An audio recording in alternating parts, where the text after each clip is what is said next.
Me vem a lembrança de uma noite em que eu olhava para a lua cheia e ficava encantado. E minha imaginação infantil adentrava infinito afora numa viagem alucinante. Nesse tempo, que penso ser talvez o ano de 1968, estava um boato nos rádios e comentários entre as pessoas que os homens estavam indo para a lua.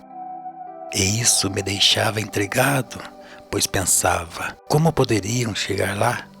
E ainda por conta de conversas que escutava sobre São Jorge em seu cavalo, matando um dragão naquele lugar. Eu ficava então imaginando como seria os homens chegando lá e dando de cara com o santo, e talvez também o dragão. Até hoje, quando eu olho para a lua, eu lembro disso. Eu formulando a cena da luta em um lugar que já imaginava ser semelhante aqui, por conta das crateras que podemos ver mesmo a olho nu.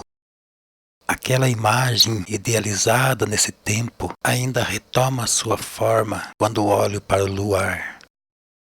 O céu com seu esplendor me encanta, e sempre que a ele elevo meu olhar, me ponho então a vagar, conduzido por imaginações tão confortantes.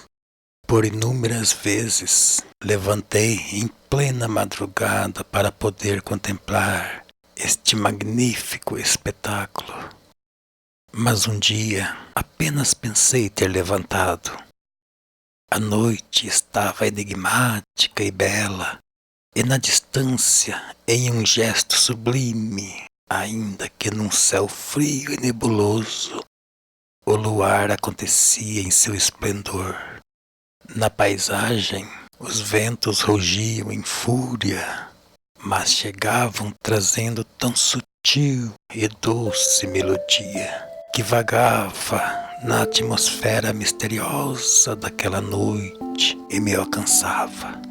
Eu sabia que era um sonhador a sonhar, mas tinha medo do despertar. Não queria acordar tristonho para uma realidade melancólica me torturar. Queria desfrutar daquela magia noite afora, ainda que fosse apenas num sonho. E mesmo o silenciar dos ventos ao tornarem-se em brisa, não paravam de trazer a música dos anjos. Eu podia sentir nas profundezas da alma que naquele momento em que meu corpo na realidade padecia, era então no sonho que ele mais vivia. Por isso eu não queria acordar, mas a realidade sempre me chama, e muitas vezes, mesmo nela, finjo não estar. Ó céu, sei que esconde em seu infinito turbilhões de maravilhas. Meus olhos se lacrimejam perante a sua imensidão, pois sinto como se me convidasse. Porém me consolo ao imaginar que sou uma estrela cadente a vagar em suas entranhas adentro, numa viagem infinita. Pois tudo posso nessas horas silenciosas, ainda que seja numa imaginação serena, até mesmo alcançar as estrelas e seus mundos a orbitarem nos confins desse espaço admirável e retornar num instante para escrever o que conheci. O infinito é nossa meta, pois diante da certeza de uma evolução eterna, somente o espaço além pode nos abrigar para sempre. Como é fascinante questionar o universo. Ele é de fato o único que nem mesmo os pensamentos pode alcançá-lo. Só ele é capaz de suportar todos os seres em suas trajetórias evolutivas, avançando sem nunca parar. Somente ele é capaz de proporcionar conhecimentos sem nunca cessar. Isso é algo que nos coloca nesse presente em condições ainda muito insignificantes. Porém, a precisão do seu sistema, com sua generosidade, nos dá o livre arbítrio para prosseguirmos sem tréguas, rumo ao conhecimento eterno. Por isso não se espante quando eu falo de um paraíso, pois diante do tudo, as possibilidades são também de forma ilimitadas. Já nesse tempo em que ficava contemplando a lua, eu sentia como se de fato lá fosse um lugar com superfície como a terra. E sentia que havia mais coisas nos céus. Mas tais sensações só foram melhores interpretadas agora no presente. Enfim, a noite se fora e o cantar dos passarinhos me chamam para mais um amanhecer, pois o dia seria longo com novas aventuras e dentre elas, o dia em que fiquei observando a confecção de jacás. Eu sempre estava, à medida do possível, junto de meu pai. E nesse dia fui com ele em um lugar onde gosto de recordar até hoje, por ser muito bonito e possuir uma energia muito boa. Um bambuzal que ficava mais ou menos perto de casa, onde havia uma pequena represa. E lá ele confeccionava os jacás para transportar o milho após serem colhidos e amontoados em vários lugares no meio da lavoura. E isso eram chamados de bandeira de milho. Enquanto ele ia artesanalmente tecendo os bambus já preparados, eu ficava perto, perturbando e às vezes tentando fazer também. Esse lugar é um desses que perambulam meu imaginar e também me remete a esse paraíso que estou a relatar. E hoje em dia sinto ainda uma energia confortante quando em pensamentos me transporto até lá. E por várias vezes tive sonhos agradáveis relacionando a ele, como se existisse em algum lugar uma réplica desse mesmo cenário, possuindo um ambiente místico e enigmático, proporcionando um grande bem-estar. Inclusive nessa região eu tenho a lembrança de uma coisa muito intrigante. Vimos uma bola luminosa no telhado de uma escola durante a noite. Havia nesse povoado uma escola onde meus irmãos estudaram. Eu ainda era muito pequeno para estudar. Não sei qual era a data, mas eu sei que era ainda criança de colo. Em uma noite escura, voltávamos de algum evento, que certamente era uma reza noturna na casa de algum vizinho. Estávamos em várias pessoas e passando bem na frente dessa escola, notamos que havia uma bola luminosa em cima do telhado. Todos pararam, ficaram olhando e questionando o que poderia ser aquilo. Eu estava nos braços de alguém que provavelmente era minha mãe.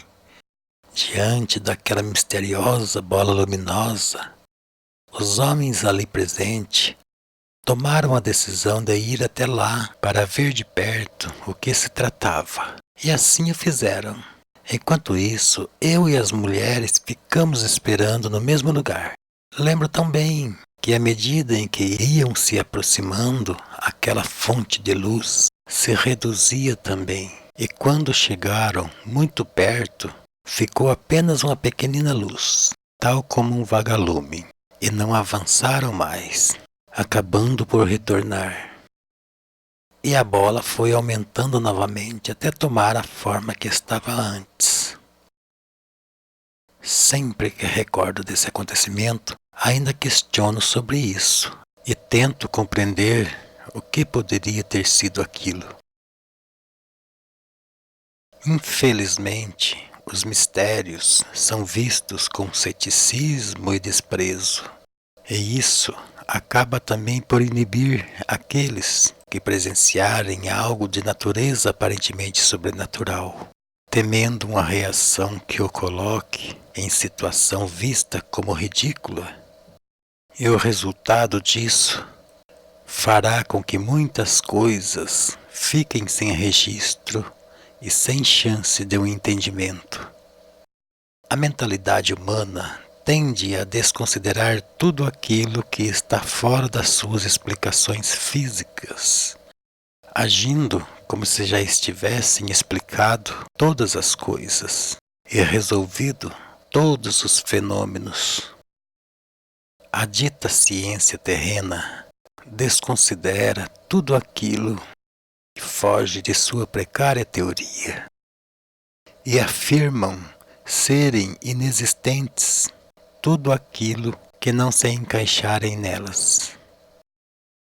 Essas que, na verdade, são criadas com base em raciocínios integrados a corpos com limitadíssimas capacidade abrangente. Mal conseguem se soltar do solo e se julgam conhecedor de todo o infinito. Evidente que tal comportamento não atinge a todos os envolvidos na ciência, mas a grande maioria sim, e a minoria não pode mudar aquilo que pensam os demais. Me entristeço ao saber que as coisas mais impressionantes, como fenômenos de natureza anormais, são explicadas pela ciência de maneira tão vagas e dadas como encerrada a questão. Mesmo uma mente não tão genial assim pode perceber que tais explicações não fazem sentido, deixando ainda muito a desejar.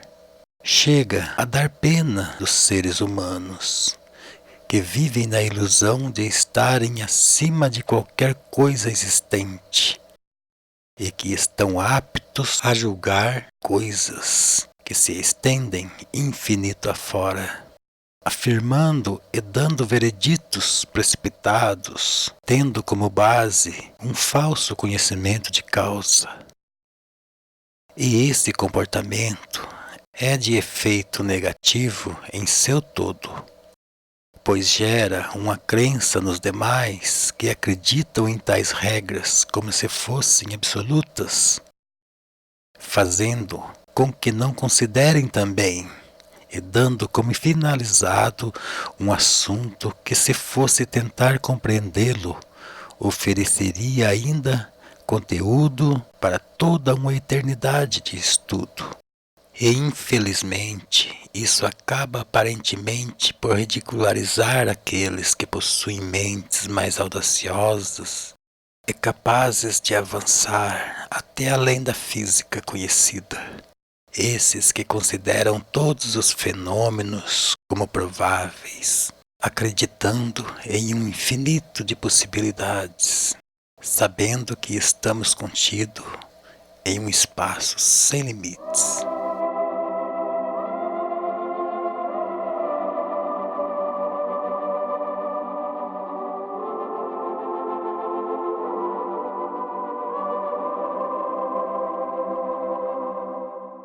Quando estamos integrados ao sistema abrangente, nossa imaginação vai mais além, e com isso podemos nos deparar com sugestões em maiores quantidades e mais ricas.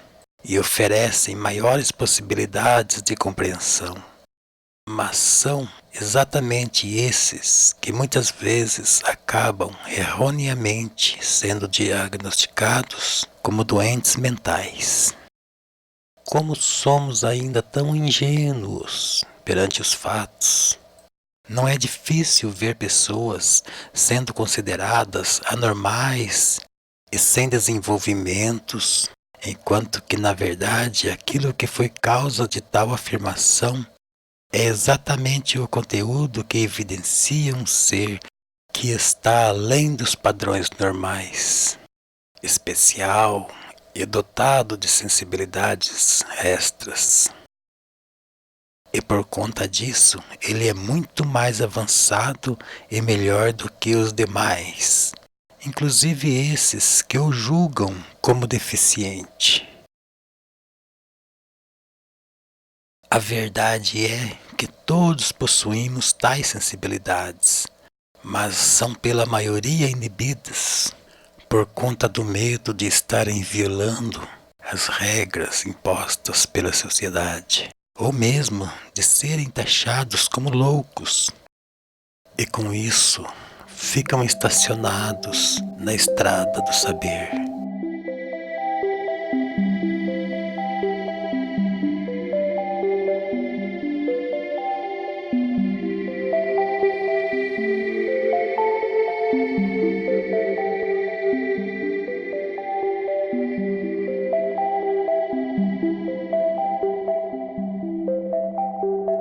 Como podem ver, estou a contar de forma tão cautelosa os acontecimentos que sucedem na minha vida. Quero te dar melhores condições para assimilar o assunto sem nenhum equívoco, pois são esses acontecimentos que unidos montam o objetivo final.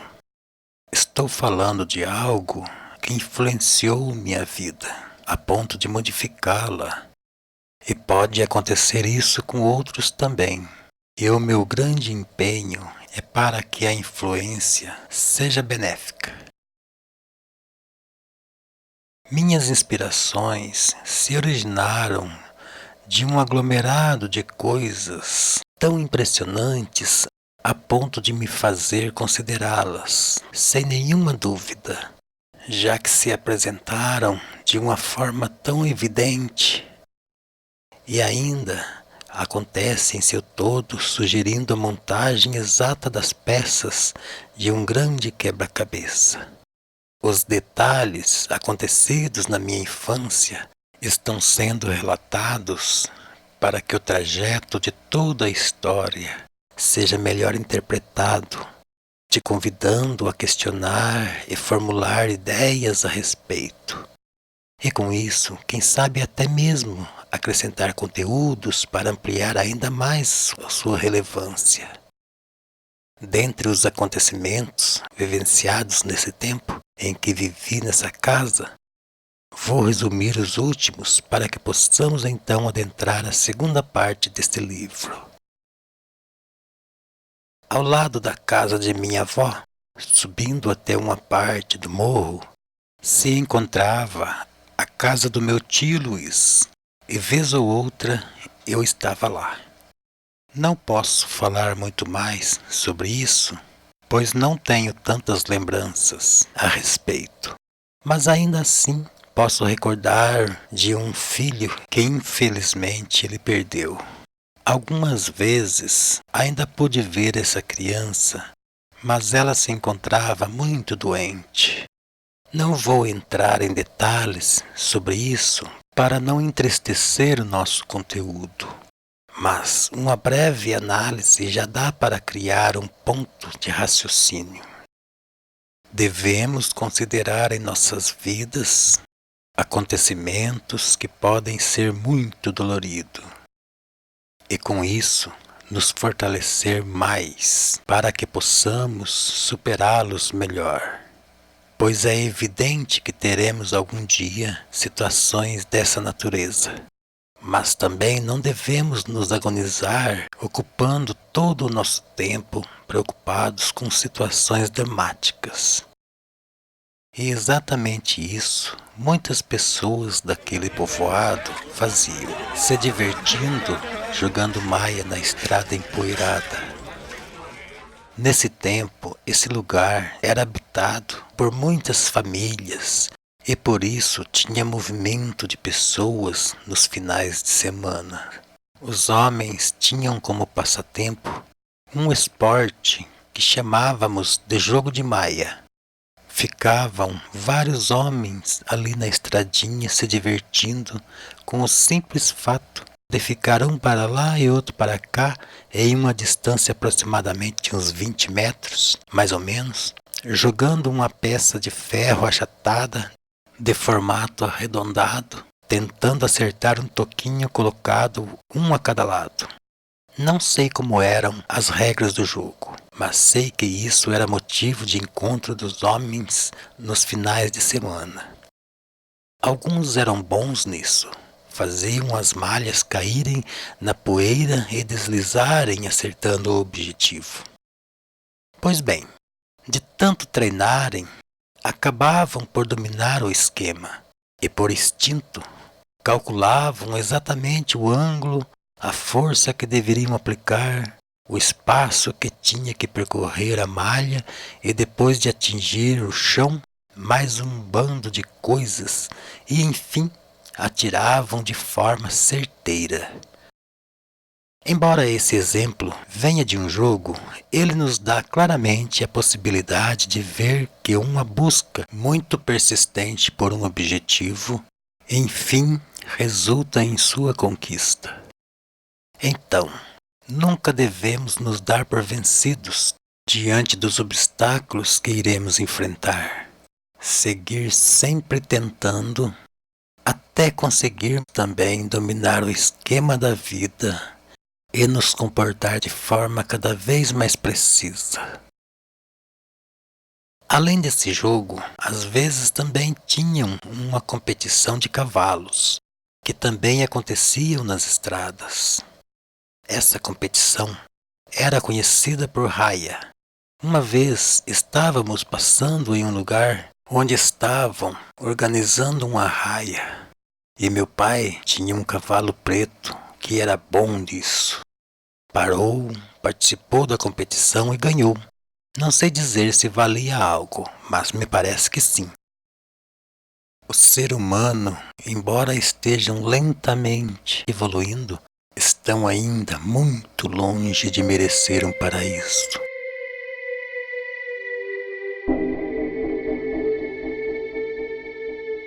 Alimentam ainda a arrogância, ambição, complexo de superioridade e tantos outros defeitos mais. Estão sempre competindo entre si para que possam apreciar a sensação de superioridade perante os adversários perdedores. Com a vitória, saboreiam a falsa impressão de ser mais do que o seu oponente. Sentem-se felizes ao ver os outros em situações inferiores. E pioram ainda mais quando fingem estar desejando bem para seu próximo, enquanto que na verdade torce pelo seu fracasso para que possa continuar sobrepondo. Existem aqueles que chegam ao extremo, planejando meios de derrubar aqueles que ameaçam sua ilusória superioridade. É evidente que nem todos são assim, mas quase a totalidade possui ainda essa natureza. Pobre de nós humanos, desejamos muito viver em um lugar maravilhoso e perfeito, mas quase nada fazemos para que isso ao menos se aproxime de uma remota possibilidade em um tempo relativamente longo. Podemos observar de uma forma abrangente as pessoas orando muito na esperança de um dia conquistar o céu, mas não fazem a mínima ideia do tamanho da evolução que precisam atingir para que esse feito seja possível. mas também devemos considerar a bondade e a sabedoria divina, esse que não vai castigar de forma desproporcional ao mérito conquistado. Portanto, imagino também que mesmo que seja pouca a nossa evolução conquistada, ela será considerada. E nós iremos então para um lugar proporcional ao nosso mérito. E com a possibilidade de evoluirmos infinitamente. E à medida em que isso for acontecendo, iremos então conquistando lugares cada vez melhores.